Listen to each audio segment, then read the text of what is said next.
Rise for a moment of silence and then the Pledge of Allegiance.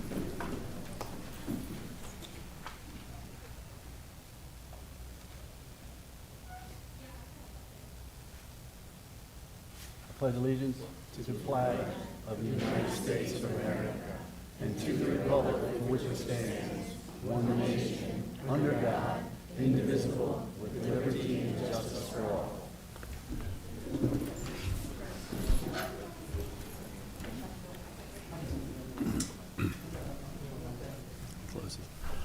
All right.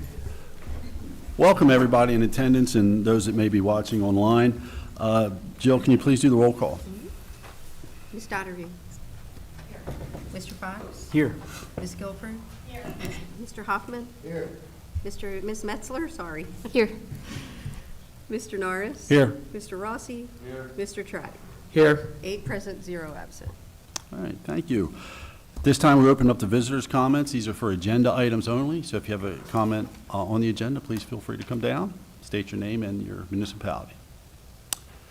All right, seeing none, we'll move on to our special education audit presentation from Devapar.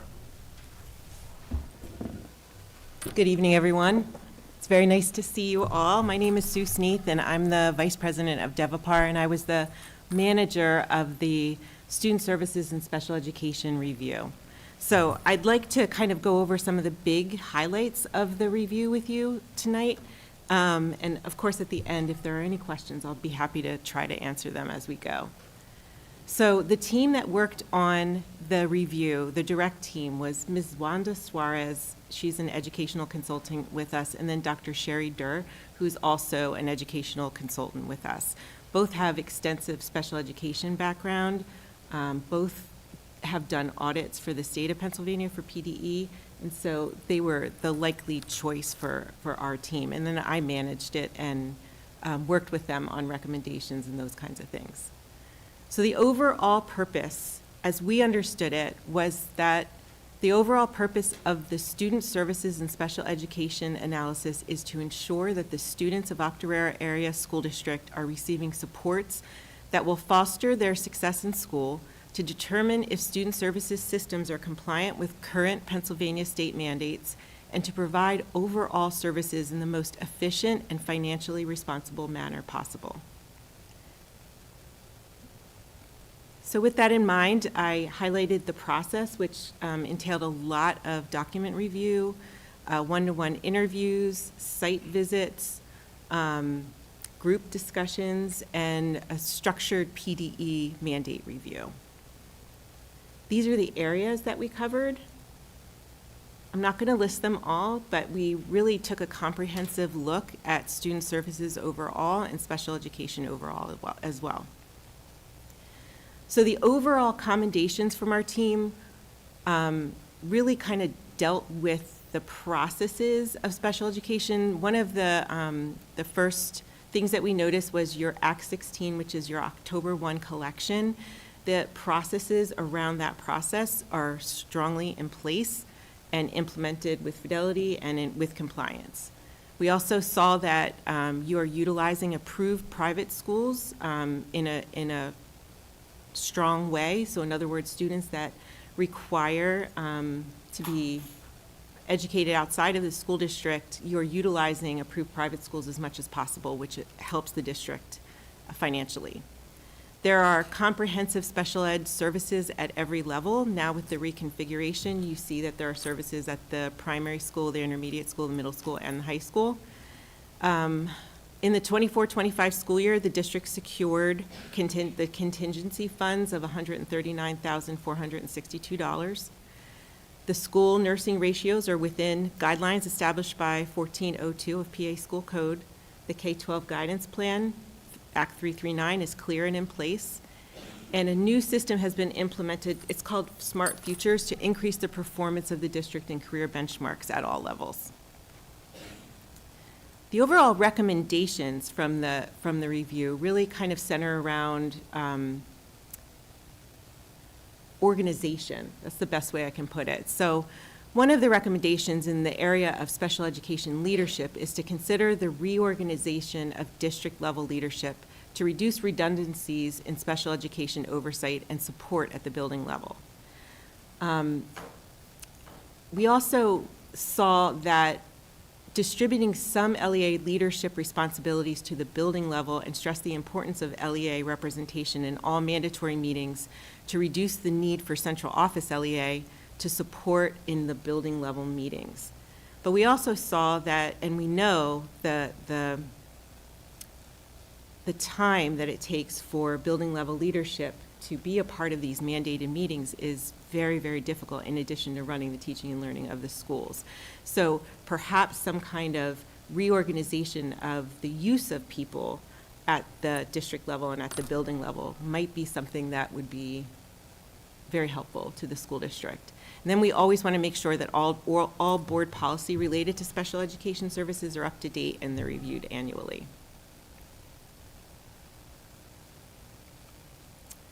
So some of the fiscal efficiencies that we noticed. We want to really take a look at redesigning staffing models, caseload distributions, and scheduling systems to ensure efficient and student-centered service delivery. We want to look at the capacity of our special education programs. Are the programs full? Are we using our staff to the fullest degree possible?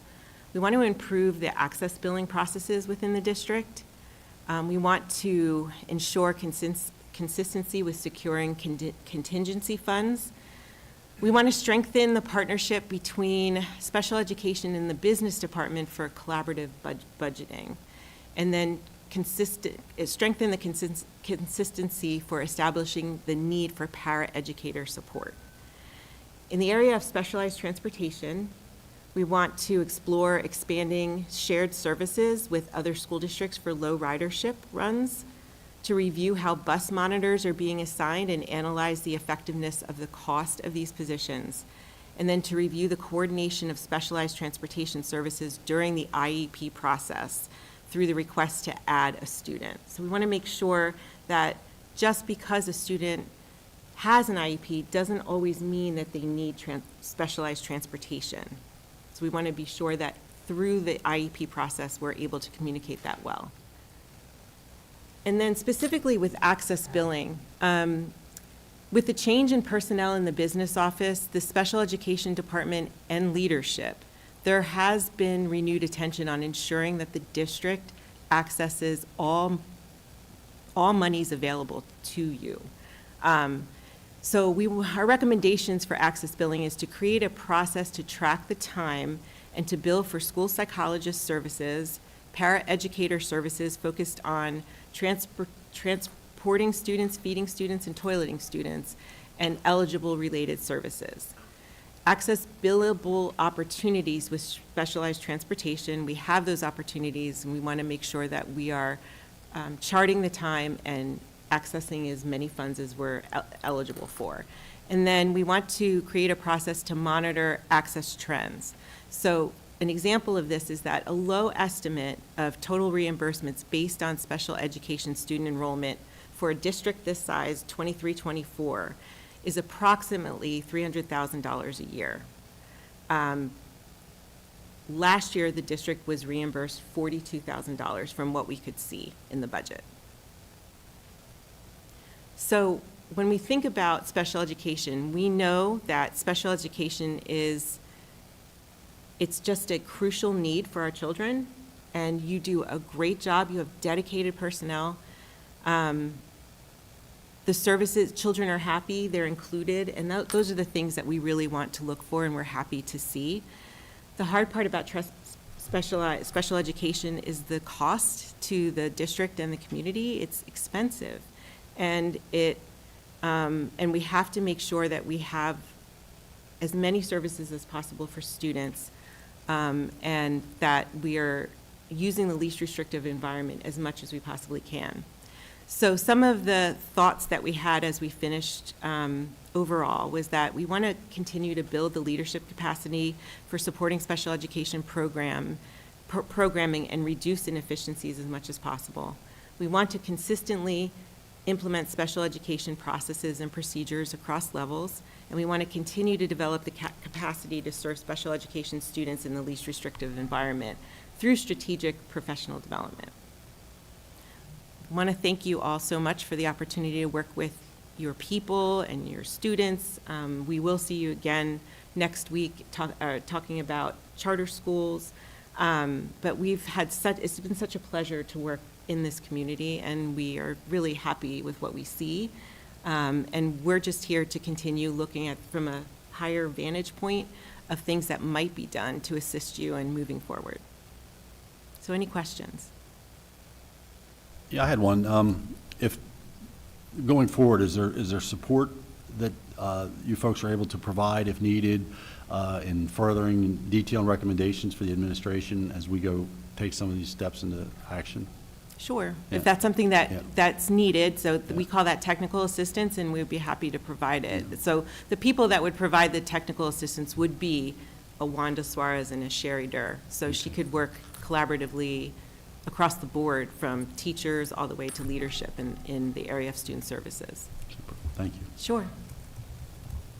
Would that include transportation also? That was one of the things that I noted is how has transportation been done in that sharing model? Yes. We may be able to figure that out, but I didn't know if maybe you could share, not here necessarily, but like share examples of what you've seen work with other districts that have that challenge. It just so happens that Mr. Chris Selmer, the president of Devapar, he does the specialized transportation review, and yes, he could provide technical assistance Okay. in that regard as well. Good evening, everyone. I was going to try and be quiet tonight because you're going to hear enough from me next week. So, but Okay. no, great question. And yes, certainly there's certainly models out there. Some of that's at times coordinated through the local intermediate unit. Sometimes it's districts collaborating with each other. Yeah. But certainly I could share some things I've seen work. There's certainly, again, I'm not saying, it's not a simple process, so we didn't want to make that seem that way. But there's certainly cost efficiencies that can be gained when the situation's right, not just for this district, but potentially other districts. that we would partner with, sure. Absolutely. Yeah. But again, sometimes there's logistical challenges, sometimes there has to be meeting points, but again, I've seen those things overcome, and at the end of the day, the students get the transportation services they need, and it's a more efficient costing model for the districts. Great, thanks. Sure, Thanks. you're welcome. Related, not so much related to that, but also a detail maybe is, Mike, do you have all of the billing idea? Like, is that all sorted out? Do you need suggestions on how We're to? still working on that, and the access billing, the funds, they're actually a year behind. So the 24-25 fiscal year we just finished, that money will not be available until June of '27. So we're a year behind. Okay. So all that information has been uploaded and entered for 23-24 is available. I haven't had a chance to pull up and see what's in our account.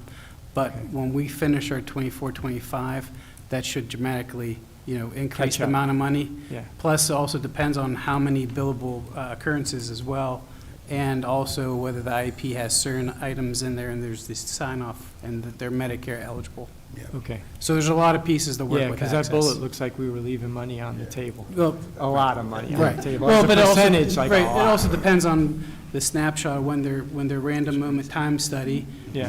when they're picked, if they're doing a access eligible service. So there's a lot of moving parts. There We haven't heard the is. total. Yeah, absolutely. Just I concur with that. And again, something, just so you know, it's not just here in Octorara. When we do these reviews, access comes up every time. And usually it is some level of money because it's a tedious process. It requires multi-departmental cooperation, paperwork, et cetera. But we see an opportunity here. And again, not just for Octorara, but we've done a number of these, and access has always been a point of, and we've seen it as former administrators. It's something both Sue and I in our administrative careers, we had to tackle. We had to do professional development with paras, with school psychs, just the whole system. But there is money available if you can gain those efficiencies and people working together as part of the process. Yeah, one thing, if I could just share, that's somewhat missing in this. We used to have a person in the business office that handled access specifically. When that person resigned 2 years ago, it was not picked up by anyone. And we found out after about a year and a half's time that no work was done on access, which is why there's such a disparate figure in the figure that was reported. That's since been reassigned to the administrative assistant in the pupil services office. So we've been picking it back up, and the district is on the right track with it. But that job was never replaced whenever the person vacated. I think it's just important to point out why that year's figure is so low. Okay, thanks. And I also think that has to do with the Act 16 report, too. We are in a better situation with last Yes. year's Act 16 report than we were in previous years. Correct.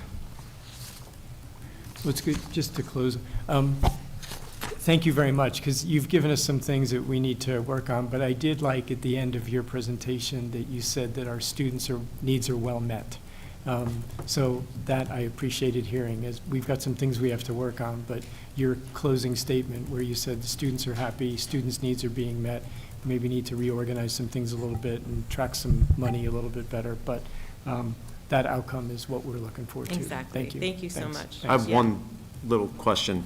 Just, could you help, maybe with that, when we ask for their help going forward and some of their recommended steps, the caseload capacity study says that we have, all the adequate teachers reported, and it's wonderful, but we've realigned a lot of things since then. Would you be able to help us figure out if that's still the case, now that we've moved some teachers around and stretched some more with the building realignment? Yes, yes, we would definitely be able to look at that. We really could look at, by percentage, how full caseloads are by special education teacher, things like that. We would have to go deeper and get into more, position control and things like that, enrollment numbers and all those kinds of things to be able to look at that, but yes, we've done that before. Okay, thank you. All right, thank you. Thank you so much. Thank you. Have a good evening. Have a great night. See you next week. Yeah. See you next week. Okay, which takes us to any informational items tonight? No? All right, we have a few recommended action items that will require a motion and a second and then a vote. We have three of them this evening. The first one is that the Octorara Board of School Directors accept the resignation of Mr. Jerry Zimmerman as Region 2 Board Director effective February 18th, 2026. So moved. Second. It's been moved and second. Is there any discussion? Just, I'll be sorry, I said it last week or last month, but I'll be sorry to see Jerry leave. He was great to have sitting alongside of us. Thank you. I concur. So all those in favor say aye. Aye. Opposed? Motion is advanced. Item B, earlier this evening, we had interviews to replace Jerry Zimmerman's seat on the board that were advertised prior, and we had two strong candidates. We interviewed them separately, and now's the time when we will take a roll call vote to fill that seat. So with that, the Octorara Board of School Directors appoint a director to fill the Region 2 vacancy through the next municipal election, which will be in November of 2027. Can I get a motion? Is there a second? Second. Is there any discussion? Thanks again to the candidates who came out tonight. You have to go through something that's a little bit harder than most of us that simply get elected, so thank you very much for going through the process. Thank you. So, all those in favor of the motion, say aye. No, we have to No. individually vote first. I thought we approved the motion, then you do the roll call. This is 1 1/2 dozen, 6 the other. That's fine. Is that all right? You want to do it that way? That's fine. All right, so we'll approve the motion. All those in favor say aye. Aye. And now we'll do the roll call vote. Ms. Hardy.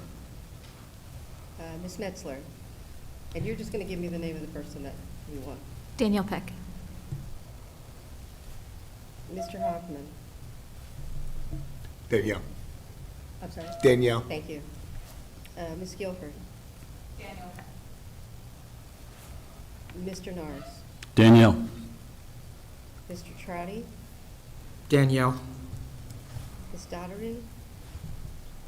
Scott Rower. Mr. Fox. Scott Rohr. Mr. Rossi.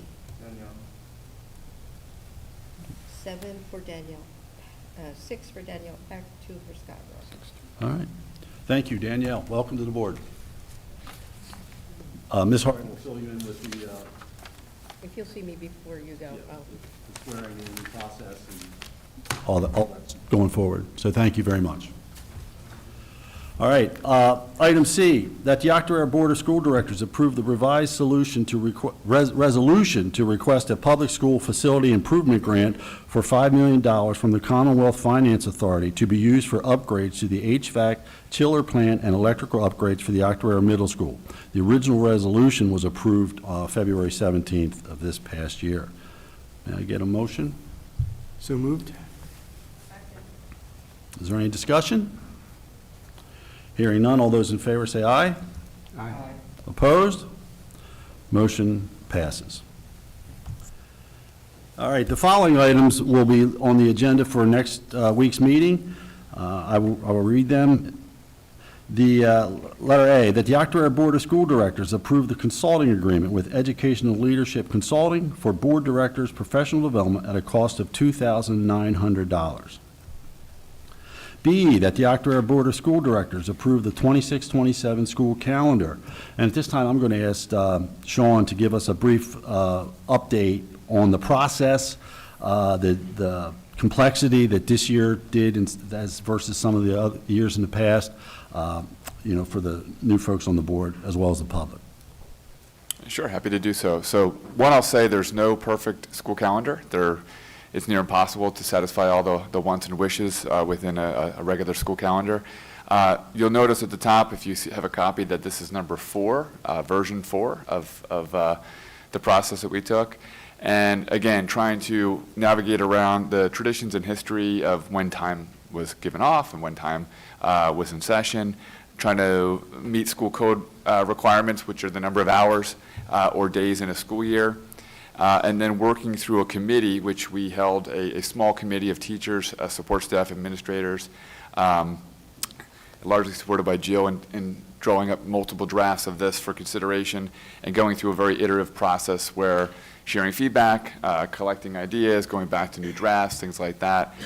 We landed at the current draft number 4, which actually represents a shift from a quarters-based schedule for elementary and a trimester-based schedule for elementary and a quarters-based secondary schedule, which in years past, and which is very common in most districts, offers a very disconnected continuum for families who have students in elementary and secondary. So what we looked at here, number 4, is to go to a completely quarters-based schedule and alter that first reporting for elementary to be more of a progress report instead of a more summative report in the fall. And it also aligns better with our MTSS cycles and instructional calendar. So we feel it'll be better instructionally based. It'll be better for families that align to a consistent process for them, so they know they don't have half their family off on one day and the other half another day and things such as that. This also meets all of our contractual obligations with the teacher's contract as well. But again, we went through an iterative process which included stakeholder feedback, administrative feedback, and again, tried to satisfy a number of wants and wishes. And the last thing I'll mention is in an hours-based calendar, which most districts have moved to because they're more flexible, our current number of days in instructional time surpasses that's required by school code, which offers us flexibility if we have snow days next year, as far as helping to make them up or not. So I believe that we've arrived at a very balanced instructional calendar that I think aligns well with our cycles, instructional time, and also meets all the requirements of school code, contracts, and traditions here at Octorara. It's saying a lot, so I apologize.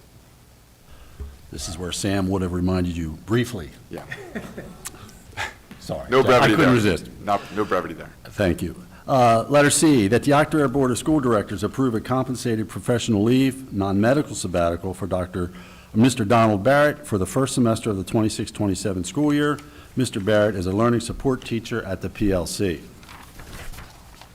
Letter D, that the Octorara Board of School Directors approve the unpaid medical leave for employee A effective approximately April 9th through April 20th, 2026.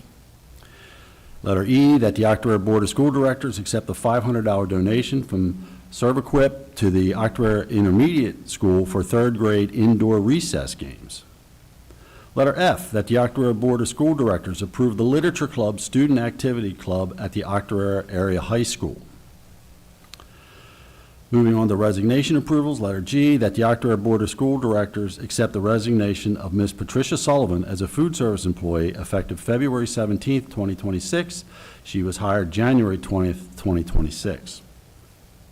Letter H, that the Octorara Board of School Directors accept the resignation of Ms. Lisley Seminac, as an instructional assistant at the Octorara Primary Learning Center effective June 5th, 2026, hired August 16th of 2021.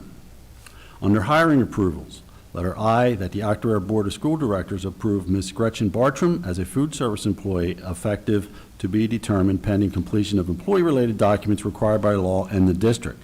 Ms. Bartram's rate will be $15 per hour for 5 hours per day. Mr. President, agenda item will be removed next week because she has declined her position. Okay, never mind. It's on there, she edited it, sorry. Yeah. Yeah, you make me go through that. All right. Okay, which moves us to the Facilities Committee report, which I'll fill in for Jerry for this one. Let me find that agenda real quick in my notes. We had a fantastic presentation from Beth Batika and a student, Olivia Smith, regarding their vision for a PLC playground design. They asked for a minimal financial support yet to be determined from the board, but it sounds like most of the stuff will be done in-house or through volunteers, so that was exciting. We have a laundry list of things that we approved for proceeding, including the maintenance storage building appraisal, which is across the street, to try to find out what the value of that is. We heard about some deficiencies in both the OHS sprinkler system and the OIS sprinkler system that will be addressed.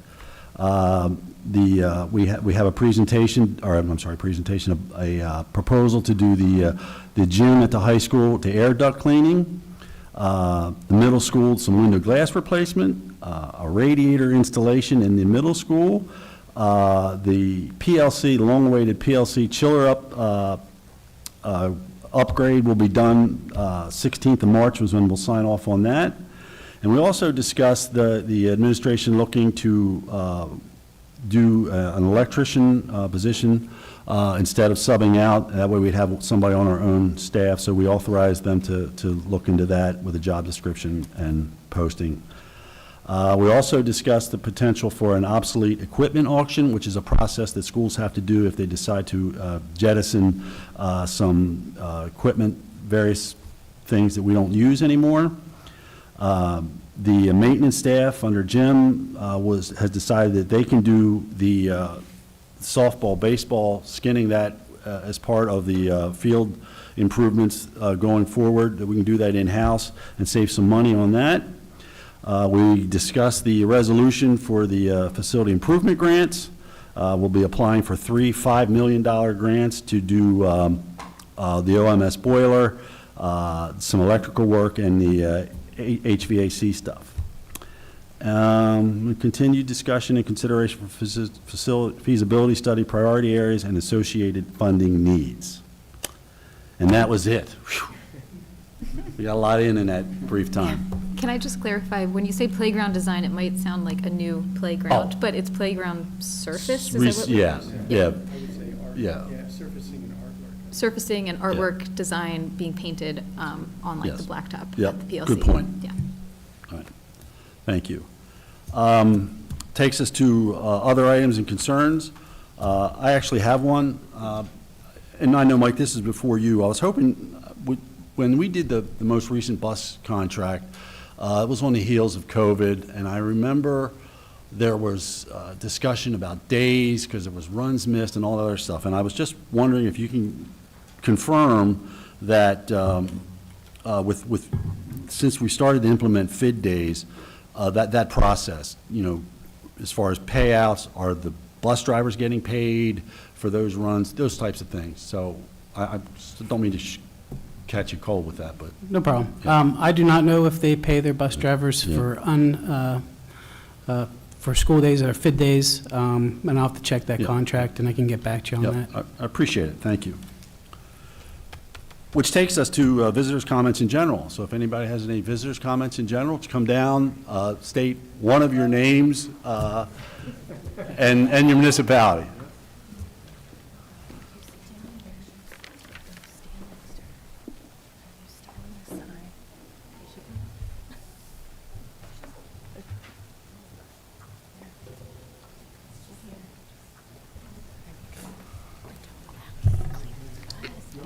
Oh, yeah, absolutely. Hello, school board members. Our names are Whitney Walburn, Rebecca King, Morgan Sterling, and Penelope Carnes. We are here. We are third and fourth graders at the Octorara Intermediate School. We are Brownie Tube 4065, and we meet in Parksburg. We are asking you to consider allowing third and fourth graders to play an instrument and be in the band.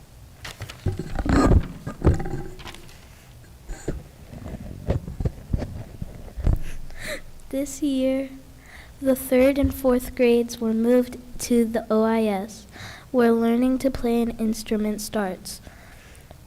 We would like the opportunity to play instruments like the fifth graders.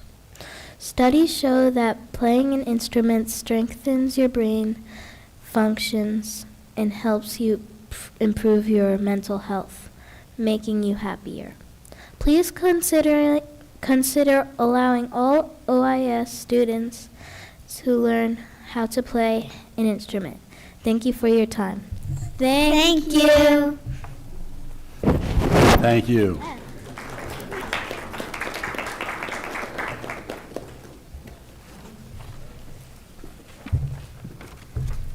Good evening, school board representatives. Our names are Evie Hannum, Aubrey Leister, and Abigail Carnes. We are third and fourth graders and Brownie Girl Scouts from Troop 4065. We are here to try to get after-school clubs. We would like to have all OIS students have the option to do different clubs. Sign-up sheets in the hallway would be helpful for students to join.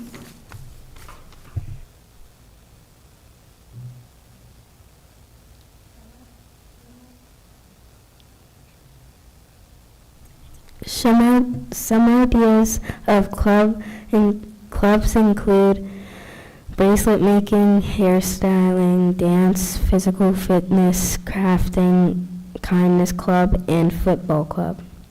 We think this would help students to learn, to share, and help others. Please add after-school clubs for all OIS grades. Thank you for listening to our ideas and opinions. Thank you. You're welcome.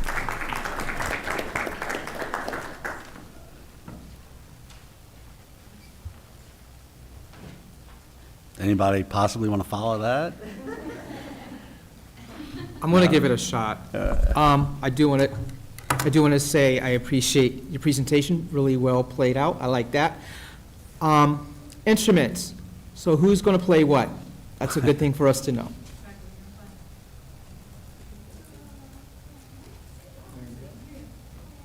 Okay, I like that. Okay.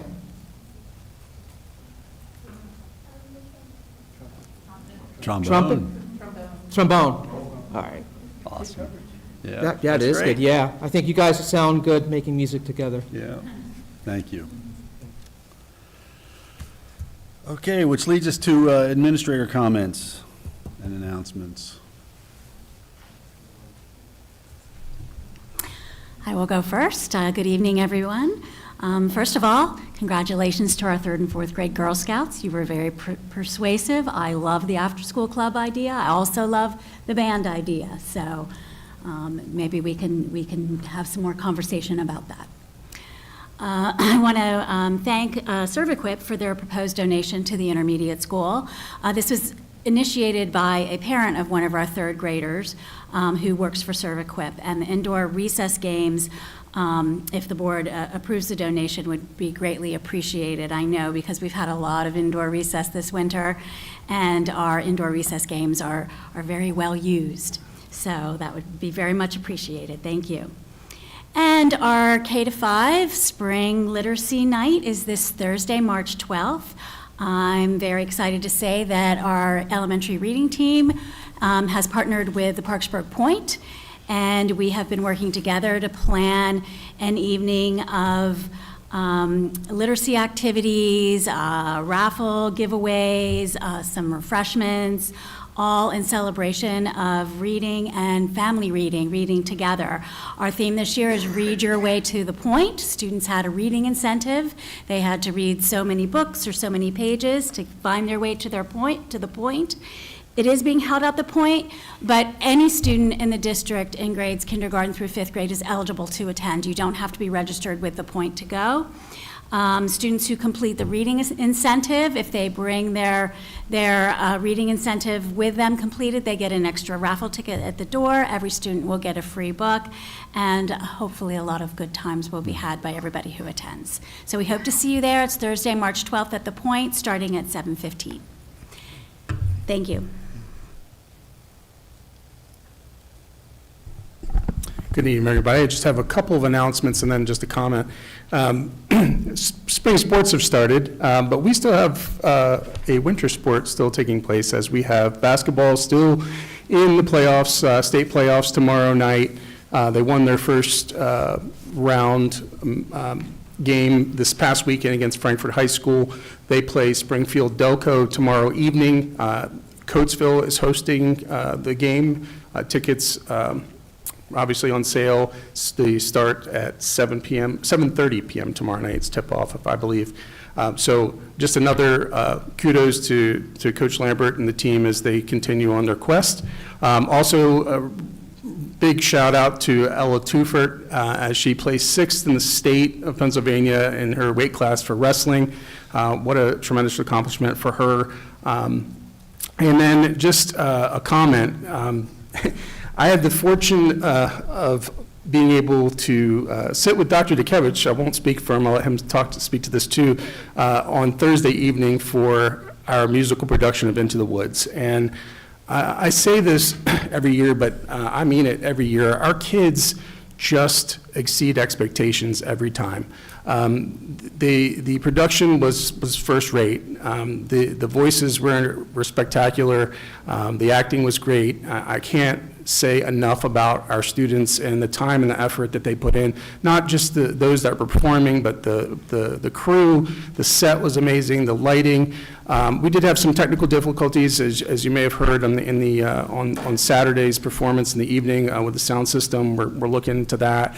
But just special recognition to those students for their performance. It was incredible. And shout out to Casey Testerman and Joe Lynch, our directors, Nicole Norton, our choreographer, and all the folks that participate in the pit. Just a first-rate performance. And I didn't have the fortune of attending all of the shows, as I am now a theater dad myself and was at my daughter's musical all weekend. But it just another reason for us to support the arts in school. It's an incredible piece to our high school community, and it's just something that we should continue to encourage, because we get to see our students really blossom and show their talents in just their own unique way. So just a shout out to all of them. Thank you very much. Anyone else? No? All right. Any board comments? About the musical, Pete, you said that at Strike there were some long, some long faces. Yeah. Mostly by the adults. Oh, really? Because the kids, if it was the kids, I would ask, please get the message to the kids that despite the audio difficulty in the second act in the last show, it was fantastic to see them come together as a performing group. The pit quieted, the audience quieted, and while we heard the music, we heard the play, we heard the singing, and it was outstanding. So just well done. Students did a great job. students did a great job. Thanks. John? I just want to say thank you for your presentation. It was lovely. I actually played the clarinet when I was in second grade, and then the saxophone, and not that you need to know that information, but I think that it definitely did help, be creative and disciplined, so I hope that that can happen. Yeah. Anyone else? John? I appreciate you coming and speaking so clearly. It can be intimidating to come up to the microphone, so I'm really grateful you were willing to present your ideas so clearly and persuasively. I love your ideas also.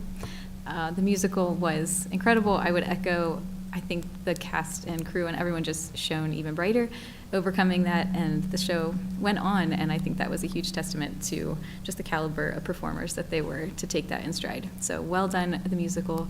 I also just want to say that we are cheering on our basketball team, and it's been just such a joy and privilege to watch their season, not just on the court, but we've had the privilege of having the players connect with some of our younger students and players, and that to me is just so valuable, the way that they have mentored them and been such an example on and off the court.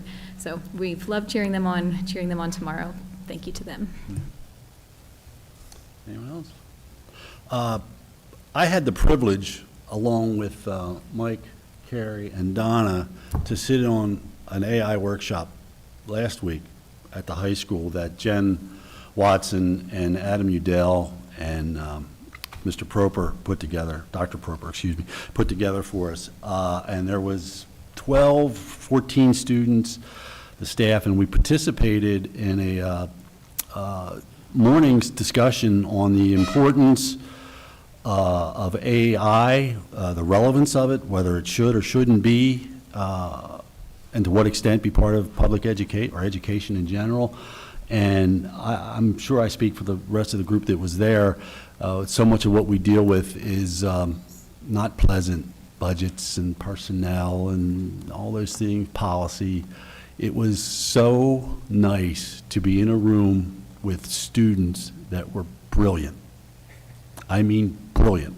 And hearing just the discussion back and forth, the respect they had for each other, the ideas. I was shocked to find that I would say probably 50% of the students didn't think that AI should be in education at all. That was a surprise to me. I don't know if anybody else felt that way. I was really surprised at that. But I told the students at one point, we're in good hands. It was really a joy for me to be there and be part of that. So I thank you for the invitation. And hopefully the conversation continues as we develop our own policies and how we're going to implement that at Octorara. All right, with that, I will announce the following meetings. We will have a executive session for personnel, legal, and security after this meeting in room 102. There was a facilities committee tonight, obviously, that we discussed.